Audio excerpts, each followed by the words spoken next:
கூட்டணி வச்சு சாதிச்ச ஒரு கட்சியை சொல்லு.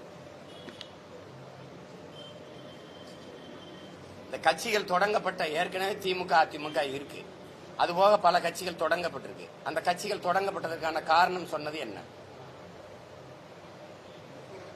அப்புறம் அந்த காரணங்கள் என்னானது? கூட்டணி வச்சு, கூட்டணி எதற்காக வைத்தார்கள்?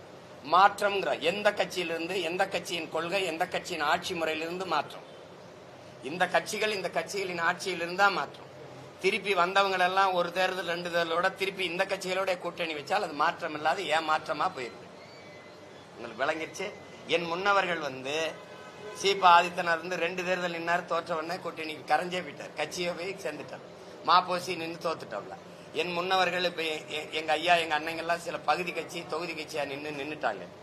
இந்த இனத்துல நாங்க தான் தோற்றாலும் பரவாயில்ல, தற்காலிக தோல்விக்காக நிரந்தர வெற்றியை விட்டுறக்கூடாதுன்னு தொடர்ச்சியா நின்று போரிடுறோம். 5வது முறையும் ஒரு கட்சி உலக அரசியல் வரலாற்றில், இந்திய அரசியல் வரலாற்றில், தமிழ்நாட்டு அரசியல் வரலாற்றில் தோல்வியை சந்திச்ச பிறகு 5வது முறையும் தனிச்சு நம்பிக்கையோடு மக்களை சந்திச்சு தேர்தலில் போட்டியிட போற கட்சி நாம் தமிழர் கட்சி.